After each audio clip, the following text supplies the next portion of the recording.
our televiewers. Blessed Sunday and welcome to our show, Voces Amores. Now, the last time I've been talking to you about the third level of prayer. Today, I'm going to talk again about it, but before we start, let us go into silent prayer. Now, please keep your back straight, close your eyes gently, and say, Jesus, together with your breathing. Jesus as you breathe in, and Jesus as you breathe out. Let your thoughts come and go. Simply pray Jesus as you breathe in, and Jesus as you breathe out. Father, we are here before you. We are going to reflect on your truths. Give us the grace and the light, so that whatever we hear during this show, we will be able to live it concretely in our lives. Mary, our Mother, be with us. We want to bring all those whom we love in our prayer now. Give us the grace to listen to you.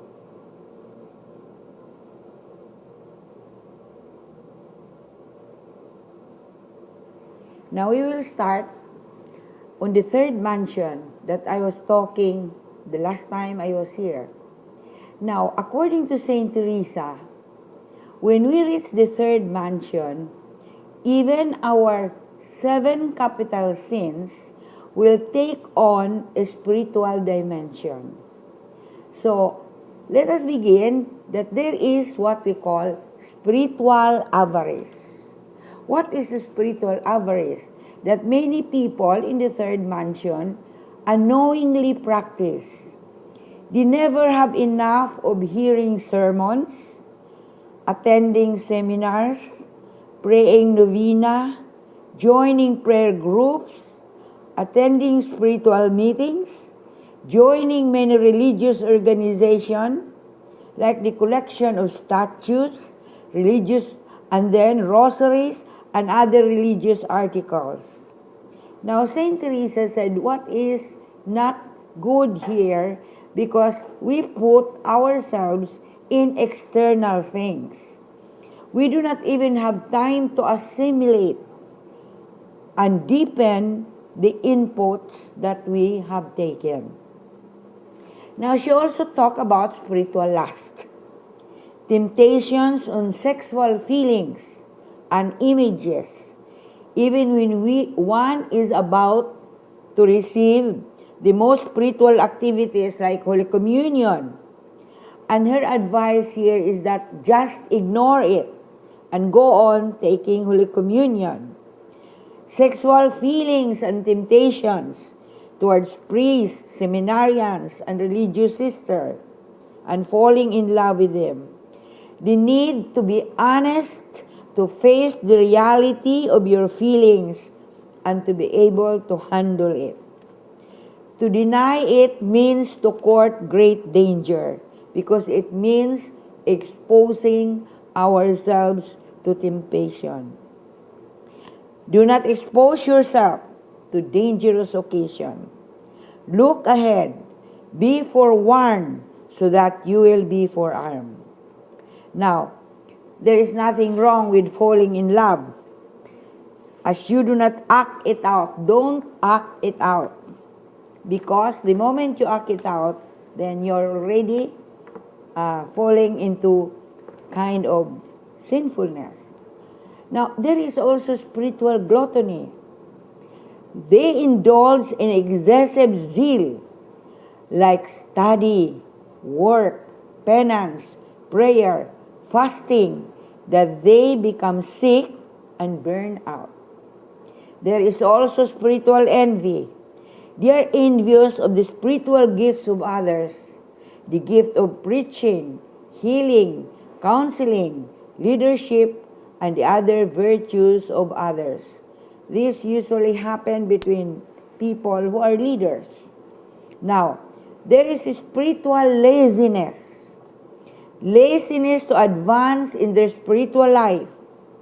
Their lack of fervor due to laxity and lack of discipline. Laziness to pray and do good works when the spiritual life loses its meaning. Now, Saint Teresa said, they satisfy their own will and refuse God to take over their lives. They control their life and do what they like. Loss of meaning of one's vocation, and they stop to search and become complacent. Now, Saint Teresa said this pride is very subtle. They become blind to some defects, weaknesses, which they refuse to accept. And this non-acceptance of these negative realities in their life prevent them from becoming interiorly free. Saint Teresa said that when you are in the third level, in your journey to God, you are crawling like a snail. And she was telling us, you are not meant to crawl like a snail. You are meant to fly like the eagle in the spiritual life. It does not matter if a bird is tied with a rope or with a tiny thread. It cannot fly to freedom. What does this really mean? Try to process yourself whenever you are disturbed. Because if you do this, the moment you are aware, then there is already a transformation in your consciousness. For example, a person will tell you something, and then you are very troubled. And then you ask yourself, why am I troubled? And you go deeper. Just try to reflect. What is the word that he said? He said that I am disturbed. And then you bring it into prayer. Then you have already a kind of, you know already what is it that enslaves you. Because St. John of the Cross also said, it does not matter if a bird is tied with a rope or with a tiny thread. It cannot fly to freedom. And Saint Teresa is saying, he said that holiness is nothing else but listening and doing the will of God every moment. How can you listen the will of God every moment when you are disturbed? Because there is something that disturbs you. Now, the faults that I am talking about here, John of the Cross calls this voluntary habitual faults. Today, we call it our defects, and more stronger than that, our personality disorder. Many of these are not grave sins. They start as imperfection. But if we do not accept them and do something to get rid of them, these defects later on can lead us to grave sins. These defects are our blind spots. We do them habitually, but we are not conscious. And if they are brought to our consciousness by people around us, we deny them and we refuse to accept them. The problem is not our defects, because we are all human beings and we have defects. All of us have defects. It is the non-acceptance of our defects. John of the Cross said that these are even more harmful than mortal sins. Why? When you commit a mortal sin, you are aware and you immediately go to confession. But these habits of little selfishness will slowly make us very weak in the spiritual life. And finally, it will lead us to mortal sin. John of the Cross mentioned some of them. He said, the habit of gossiping. We think it is nothing. The habit of telling little lies. The habit of talking too much. The habit of excusing oneself. She said, these sins are our inordinate attachment. Today, in psychology, we call these compulsions, fixation, hang-ups, and conflicts.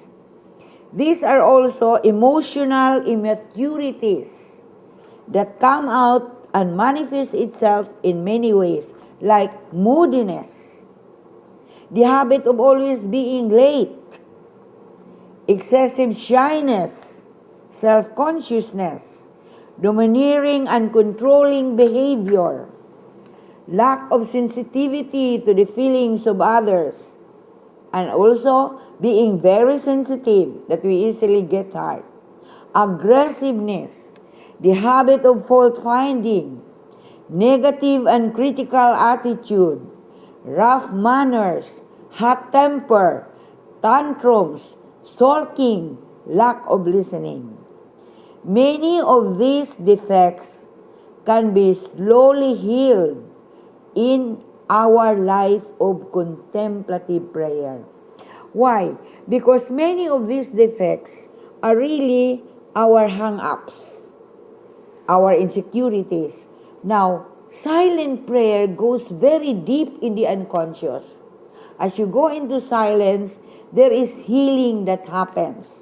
And so if you do your silent prayer regularly, little by little, you will notice that these defects are also already being healed. All that God is asking of us is humility to accept them, to pray for the grace to correct them, and try our very best to overcome them. He will gradually heal us from our woundedness. The problem is, we usually do not accept we have them, so they become our blind spots and hinder us in our spiritual journey. We remain childish in our ways. We do not grow up, and we are emotionally immature. Now, I'll give you an example. Suppose you are 50 years old. Physically, you are mature. And then you have many doctorates. And you are the head of a university. You know many, many things. But if habitually, when you ask something, you insist, and you really want to have it immediately, and you get angry when you don't get it, you cannot be spiritually mature. Why? Because to be spiritually mature, have to be integrated. You have to be integrated as a person. What happens here?